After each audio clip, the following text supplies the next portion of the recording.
rubric that I said I wanted to run through yesterday. So I'm just going to start at the top again. Remember, I said that it's important that you should know what you're getting marks for. So I decided to go through the rubric with you guys so that whenever you've got the rubric with you when you're writing a essay or so, then you know what you're getting marks for. So for instance, if the essay counts 50 marks, again, there is a 7-code system or bar there with a row with all the marks that you can get for each code. So 0 to 9.5 would be a code 1, which means you've got a 0 to 29% mark there for the first aspect. And then you'll see there's 3 parts. Inhoud en beplanning, which is 32 marks, taal, style en redigering, which is 12 marks, and then structure, which is 6 marks. Now, most of you might think because 6 marks for structure is not a lot of marks, but I can assure you 1 mark makes a difference when you're writing an essay. So 6 marks will definitely make a difference, and this is 6 marks that you can get for free if you actually pay attention to your structure and do your best in your structure. So as I said, I'm only going through the first code and the last code, and then remember what I said. I would advise you never to get under a code 4 for your essays. All right, so inhoud en beplanning, that is for your content and planning. You're actually getting marks for planning. If you didn't make it, then it means that you didn't plan. Either you didn't plan at all, or it is bad planning, and it means that you repeat yourself a lot, and then of course also that your entire content doesn't really connect or doesn't really adhere to the question, for instance. When you've got a code 7, it means fantastic, it means great. It's between 26 and 32 marks, which means between 80 and 100%. This will mean that your content has really made an impression on the reader, that you showed insight into the onderwerp, the subject, and then also ideas is uitdagend en volwasse, which means that your ideas and that you were given were really thought through. And then your planning and your first draft was really done well, and then it led to a essay which was very well constructed and without any mistakes. Feitlik foutloos, which means there wasn't a lot of mistakes. Then taal, style en redigering for 12 punte, which means this is where I pay attention when I mark to your language skills and how did you proofread and edit your essay.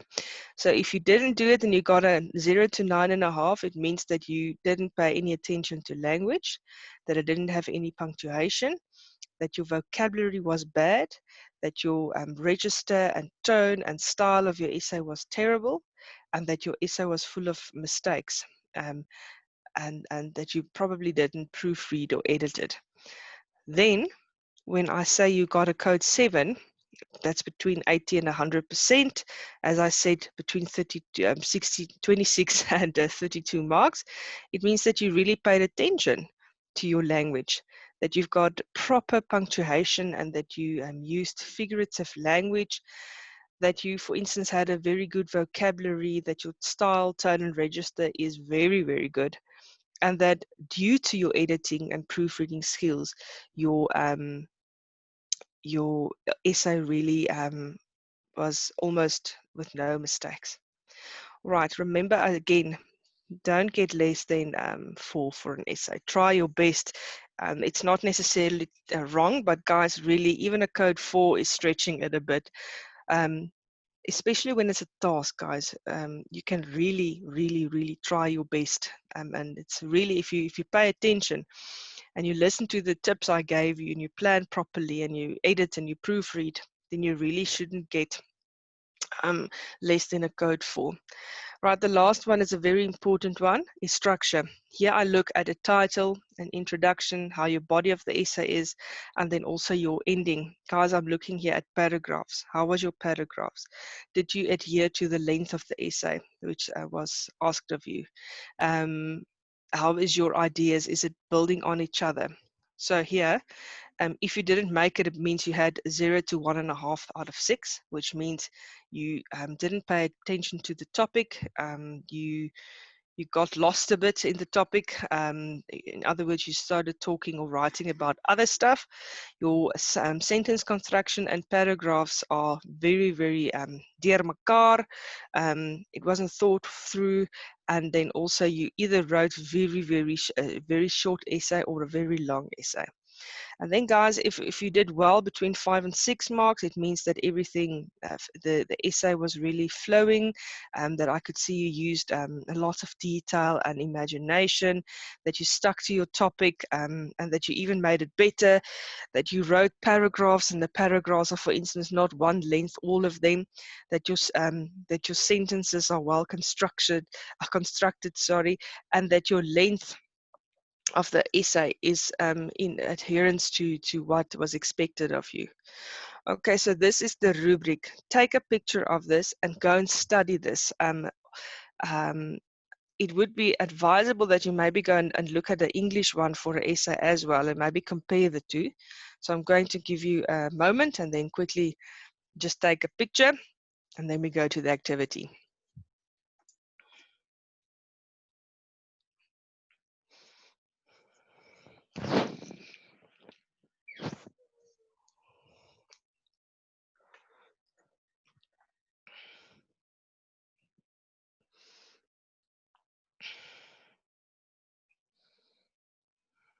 All right, guys. Just on another note, before we go to the activity, the assessments will be taking place on the 27th of July. So you will be writing a Afrikaans assessment on the 27th of July. I will test you on what we've done so far. I don't know if you maybe had classes in the first or second term with somebody else, but I would like to test you on what I know that I've done. And then also I will be testing you a bit out of stuff that you may have done in term 1 and 2 in terms of language, for instance. So we're going to do a poem later this week, I think on Thursday or Friday, and I'm going to ask that poem in the test, as well as all the language aspects that we've done thus far. And remember, in Afrikaans, and I think in most languages, for instance, when you do parts of speech, you probably did it, some of them in term 1 and 2 as well. That's why I did the revision parts of speech PowerPoints with you. So I'm going to ask you that, for instance. So yeah, I'm going to give you informal assessment. As far as I have the procedure given to me, you'll do it, and then I'll mark it with you guys the following day. So that will happen on the 27th of July. Please, guys, pay attention. I've already made the tests for you guys. It's not difficult at all. I've really just tested you on what we've done so far. Okay, so that is that. Now I want you all to listen to me carefully and participate. I'm going to give you a few moments. Look at the pictures here. So this is a picture of something maybe about what besoedeling does to our country or to our earth. Then there's a traveling picture and a group of friends. Remember, we spoke about the different essays. You can either write a descriptive essay or you can write a narrative essay, argumentative, and so on and so forth. What I want of you guys is the following. I want you to choose a picture, write a title, and only an introductory paragraph. Remember, I said the introductory paragraph should not be more than 5 sentences, and it should really catch the attention of the reader. So all of you, after you've done that, I want you to either read it through me via the mic, or you can type it to me in the chat box. Or maybe, I don't know if you can maybe take a picture of it and then post it. So guys, I'm going to give you 5 minutes to write a title and 5 sentences about one of these pictures. And then I'm going to ask you to post it. Remember, guys, this is no judgment. This is just a way of you exercising and me giving you some tips on how to write an essay. So your 5 minutes starts now.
All right, guys, there's 3 minutes left.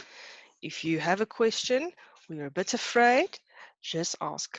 You can even send me a message privately.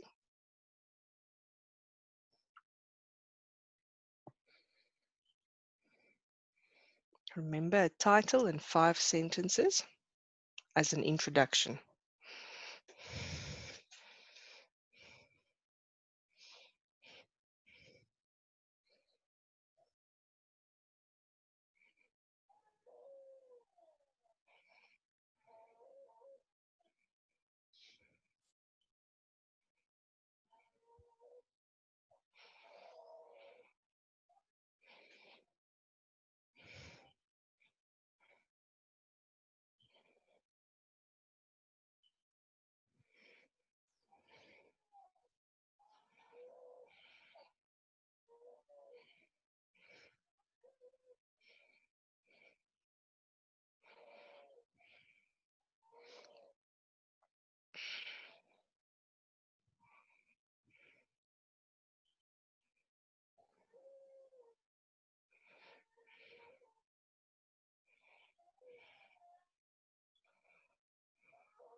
Two minutes left.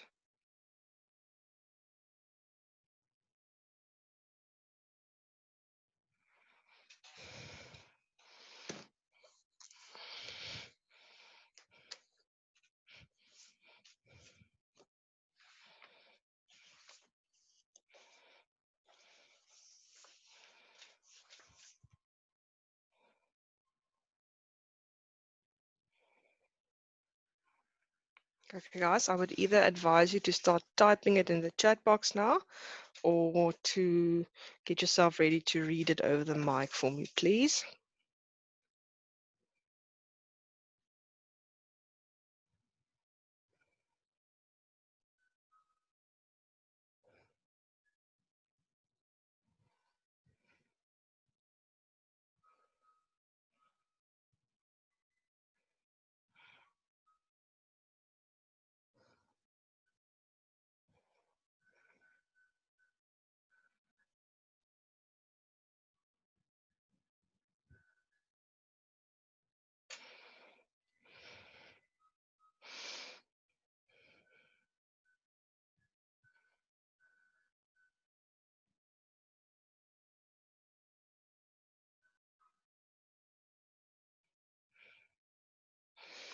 Okay, guys, I'm going to type mine for you in the chat box. I would also like you to look at mine and then give some feedback as well. That's why we're here. We're learning from each other.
Okay, guys, there is mine. So the title is Wilde Woeste Reis. And then I wrote, om te reis was nog altyd 'n droom. To travel was a dream. Om verskillende kulture, mense en tale te ervaar is nie net 'n droom nie, 'n droom gewees nie, maar 'n moed. So to see cultures and languages and people was not just a dream, but it's something that I had to do. Min het ek geweet hierdie ervaring sou my lewe totaal en al verander. Little did I know that this adventure would change my life forever. Okay, so that is mine. Let's see, I'm going to give you another minute or so. Type yours so that we can see, please. Guys, participate. Just want to see if you guys are understanding and that you've listened carefully. So I'm going to give another minute or so. Please type your answer, or if you're ready to read, then just give your answer over the mic for me, please, man. Don't be afraid.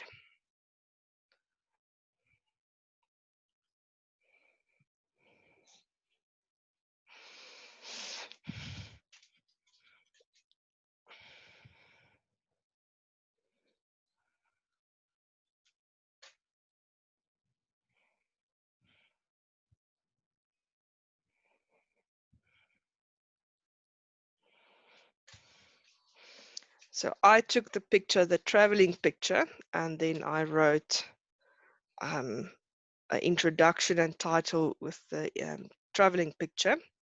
Let's see, Bule, maybe you. I see Mr. Adis, if I pronounce it correctly. You already said morning there, so maybe you can also help. Mitch, Raiden, write something there, please. Even if it's just 3 sentences, between 3 and 5 would be acceptable, please.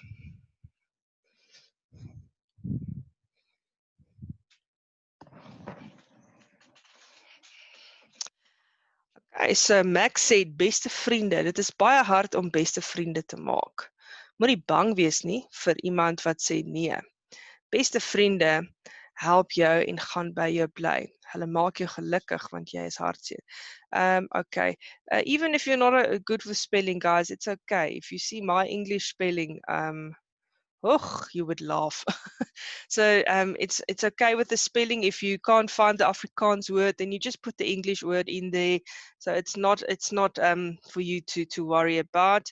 Then I hope I pronounce it correctly. Somervakantiereis. It's at Yeast said daar is niks soos om te reis nie, soos om vir die eerste keer 'n plek te sien of na 'n gunsteling plek te keer.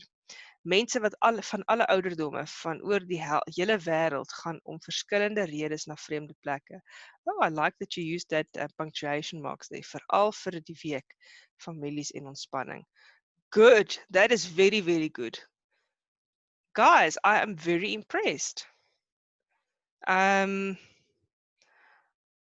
Okay, so let me see there. Then I've got it's a pleasure, my friend. Okay, so anyone else? So Max did give something, Adhes did get something. Who else? Okay, so let's start with mine. Is there anyone that have a question about mine? That would maybe perhaps maybe you would change something, and for the purpose of this lesson, I'm not going to look at your spelling or at your sentence construction or anything. I just that is not what it's about, because that's something you can fix by yourself. I'm talking about, is it a introduction that would catch your attention? What do you think about the title? So, Adiz and Max, I like the titles that you've given. Swimmer Vakansie Reis. It is also very descriptive. And then, why am I hearing stuff? Sorry. And then I like, Max, I like your title, Beste Vriende, because it could tell me, it makes my imagination, or it makes my thoughts now go and say, what does Beste Vriende mean to you? So that is a very good title. Then, let's see here. As Adiz, then I'm seeing here, you wrote about there's nothing like traveling. People of all ages over the whole world and for different reasons like to travel to places, for families and for relaxing. Okay, that is a very good thing to write. So in other words, that is your opinion given in the introduction, whereas now the rest of the body of the essay will unfold, and then you would write perhaps what is vreemde plekke? So in other words, what types of places will typically people like to visit, and what is the reasons for that? Families and ontspanning, but what could the people do for ontspanning, for instance? Okay, so that is very good. Max, you wrote about best friends. And there's a good sentence. Dit is baie hard om beste vriende te maak. So you started with a bold statement there, saying it's very hard to make best friends. Okay, and then you're telling us that you shouldn't be scared to make, if somebody maybe says no, they don't want to be your friend. Beste vriende help jou en gaan by jou bly. So that's how you see your best friends. They help you and they're going to stay with you, en hulle maak jou gelukkig want as jy hartseer is. Okay, well, that's very good. Okay, guys, both of you remember with the introduction, you make a bold statement, and remember that the body of your essay should say stuff like, best friends make you happy when you are sad, or that you can go to other places for ontspanning. So remember that from your introduction, the body of your essay should describe the introductions that you gave. Okay. Okay, then my feedback on mine. I think your title is about what you like. So you describe what you do during your free time. You'd rather go out and relax, chill with your family. Ma'am, I think your topic's... Okay, thank you so very much. All right, guys. So I see the rest of you didn't put something in, but I thank Max and Adiz, I think, for then participating in this exercise. Okay, guys, so remember, and I know that you might roll your eyes or smile or whatever now, but it's actually a good thing. Even if you don't like writing it down, but to type it, go and Google some pictures or a quote, for instance, and then just practice writing a title and an introduction. Because from your introduction, the rest of your essay will unfold. And remember, your closing paragraph is usually when you take everything together. So it works with your introduction. In other words, guys, even if you think that you never have to study for an essay, you can practice it. I promise you, practice makes perfect. Then a bit of advice that I would like to give you lastly about an essay. Now, I have done this with students in the past. I got this advice from a teacher who's been teaching for many years, and she gave me this advice, and then I started doing it with my kids, which I taught up until the end of last year, with very good results.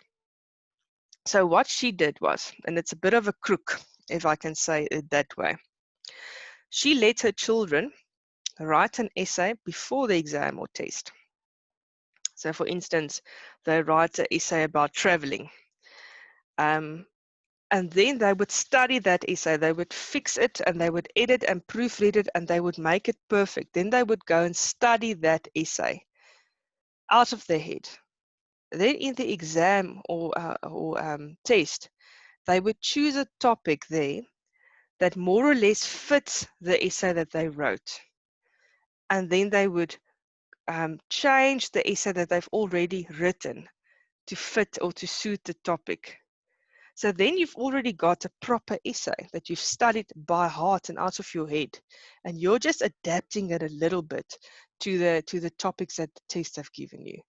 And voila, there you've got an essay that has already been proofread and edited, and you know by heart, and you know that it's probably a good essay because you've written it beforehand and studied it. So can I just quickly have an indication? Do you all understand that method that I've just given you guys? Let me just hear from you. Yes, Max said yes. So I remember, I know it's not the the most honest way of preparing for a essay or so, but I don't think it's wrong either, because literally go and write an essay beforehand, study it, proofread it, make it perfect, and take it into the exam out in your head. Yeah, in your head, you shouldn't take notes in, of course, and then just adapt it. Yeah, that's a very good way of doing it. Okay, so you all, ma'am, I can just write a few words about traveling from my heart. Yeah, that is also a good thing. Okay, listen, guys, so this is then this part of the lesson.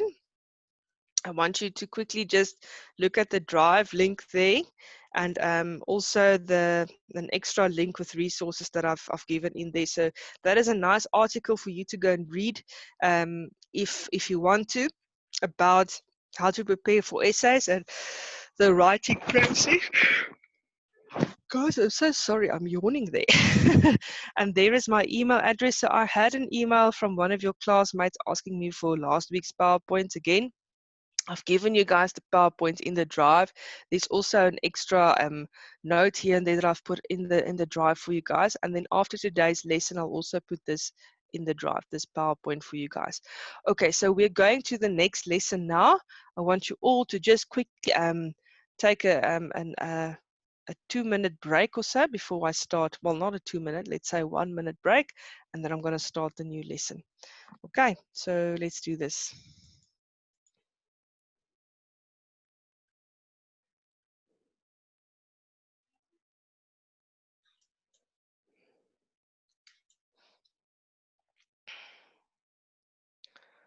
Okay, guys, can you all see the screen here? I just want to make sure.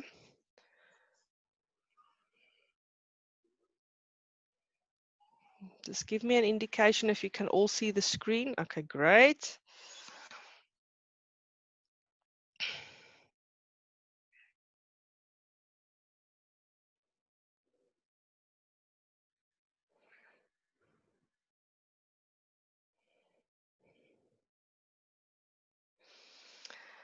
Okay, so I think that that minute is now gone. I'm one of those people who likes to go and get and do something.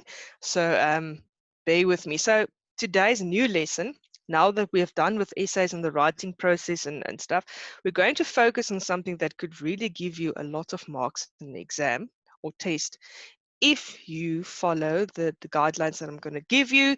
And guys, just bear with me with this lesson. So visual literacy is such a nice way of getting marks, and it is actually something that you can see around you every day of your life.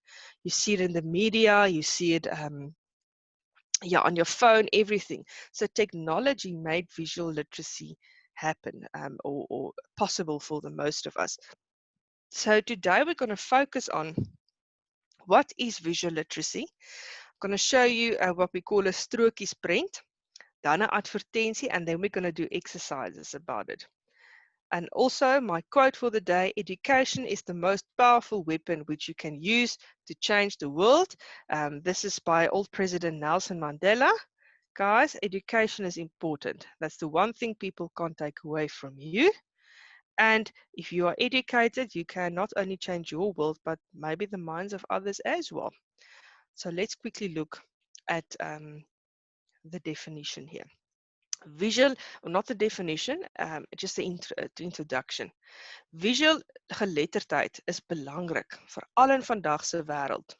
Dit help ons om sin te maak van die wêreld om ons. Ons leer om die media te interpreteer. Visuele geletterdheid het alreeds begin toe jy baie klein was. Dink maar aan jou storieboeke, prente en kinderstories wat jy gekyk het. In other words, guys, visual literacy is all around us in the media, and visual literacy will help us to interpret it. And guys, also, it actually started for you when you were a little boy or girl, and your mother read storybooks to you, or she showed pictures to you. That is when it started. That's when your mind started interpreting or understanding visual stuff. Okay, so here is what we're going to focus on now. Wat is visuele geletterdheid? Now, children, I've got a very big definition here for you guys, but I've actually translated it for you, so don't worry. Dit is die vermoë om te interpreteer, te onderhandel en om betekenis te maak van inligting wat aangebied word in die vorm van beeld. The term also refers to 'n wyeer interpretasie as bloot geskrewe teks. Visuele geletterdheid is gebaseer op die idee dat foto's gelees kan word en dat betekenis oorgedra word in die proses. That's a very long Afrikaans one. Here's the English interpretation. Visual literacy is the ability to interpret, negotiate, and make meaning of information presented in the form of an image. The term refers to a wider interpretation than simply written or text. Very important, guys. It's not about words just here. Visual literacy is based on the idea that photographs can be read and that meaning is conveyed in the process. And that is such a beautiful way of looking at visual literacy. Here we hear it's not about words. Now, guys, I hope I'm allowed to say this, but I've worked with children who in the past who've got learning problems or disabilities such as dyslexia, or I don't like to call it a disability, I call it a hurdle rather. So they've got dyslexia or a reading problem or a writing problem as such. And research actually shows that kids with dyslexia, for instance, are very intelligent kids. So their brain are actually developed in another way. And the reason I'm telling you this, guys, and I know I'm going a bit off topic, but I like to talk about these stuff, is that most children who struggle to read has actually got a very good way of interpreting visuals in their mind. So when we say here that it's not always about words, it's the truth. When you can draw, or when you can interpret pictures, that is also a way of writing and working with words. So if you struggle to spell, to read, or to write, it's okay. You have got other strengths. And most of the time, one of your strengths would be to interpret visual aspects very well. And you don't always have to write it, you can actually say it. Okay, so I just had to say that to you guys because I know that sometimes people think that they are not good enough, or when they have a learning hurdle, as I call it. But you are good enough. You just have other ways of interpreting information. So to get back to the topic, look at this example here. So you can actually see these are all words that I'm seeing here. It's pictures, but it's actually telling us a story without the use of words. For instance, road traffic signs, guys. I don't need words. If I'm driving somewhere, I don't want to read, you must stop at a stop street. I want to see the stop sign there. Paintings, guys, it's got a way of talking without words. Your video games or computer games, that is actually also ways of visual literacy, interpreting stuff without words. Stuff like advertisements such as McDonald's signs or KFC signs, that's actually also visual literacy. World maps, TV programs that you guys watch, jokes, comics, that's all examples of visual literacy. Ways of talking without the use of writing and words. So here I've written a few stuff, and it's only a little bit.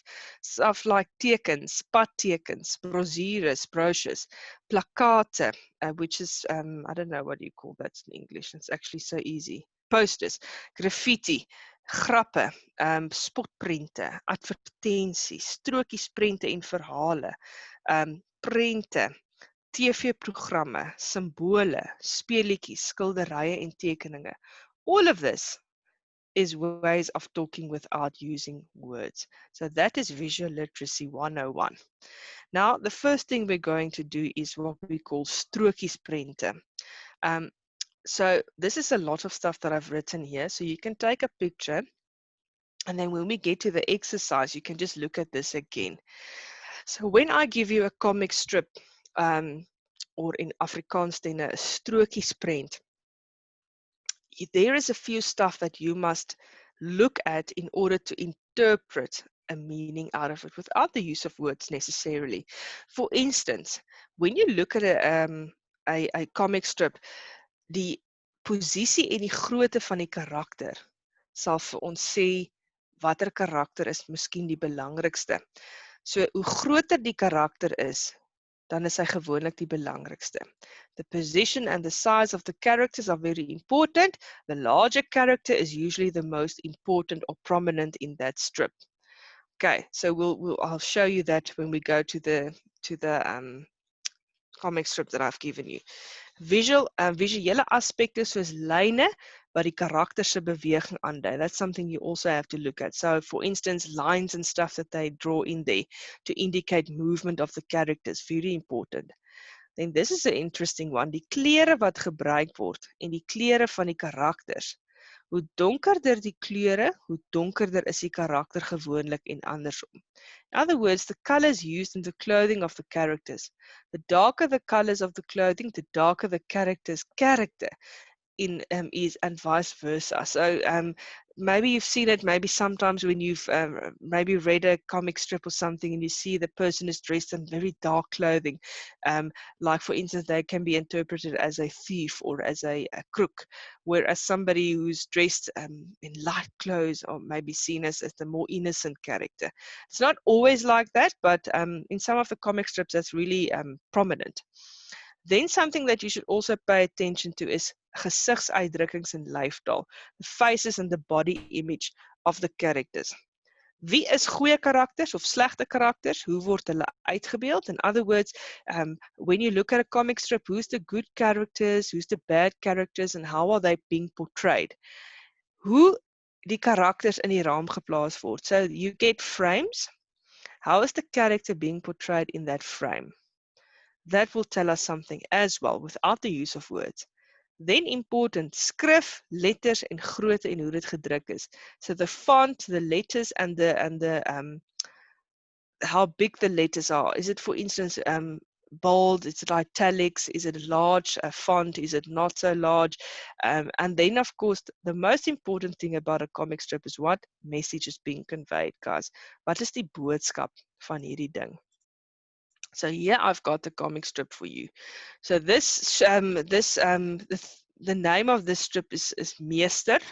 Now in Afrikaans in the very old days, they used to call the teachers Meester. Okay, so this is the name of the comic strip, and that's the teacher and that's the child. You can see he looks very interested in the lesson. I'm very sarcastic there. So this boy's name is Nielsie, and this is now Meester. So he's saying, Nielsie, jy luister nie as ek met jou praat nie. Nielsie, you're not listening when I'm talking to you.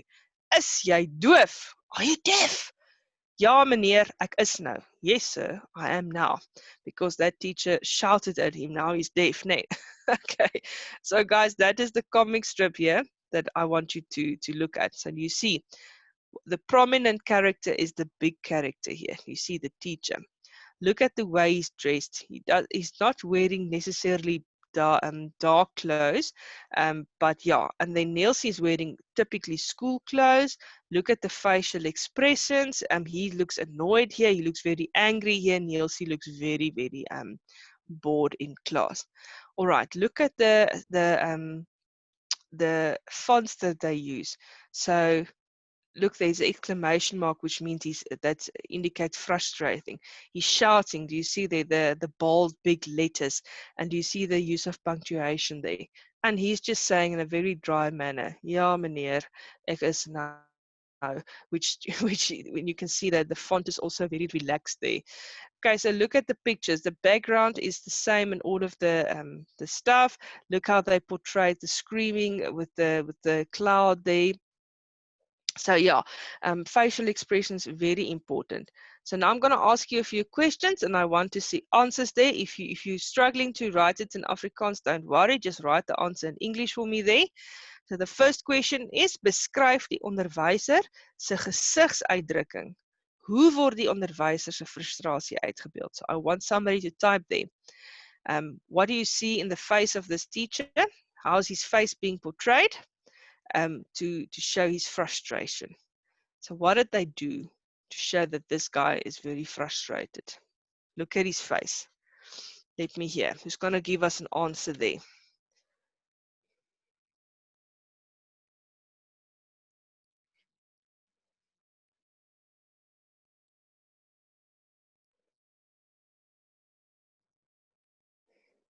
Okay, guys, I see there's 4 minutes left. Okay, so Max said there, hy skree, yes. So you can see that, for instance, in frame 2. Nee, he's really very angry there, and the artist drew his face in a very angry manner, and they've used the fonts there to actually indicate that he is shouting. It's big letters. No, it's not. There's no small letters in there. That is a very good answer. Hy skree. Okay, listen to me, guys. I'm going to go on with this lesson tomorrow. I want you all to relax now. Yeah, look how you're right. Hy is kwaai. Take care. Sanitize your hands. Put on your mask. I'll see you guys tomorrow. Thank you for being early for class. Goodbye, guys.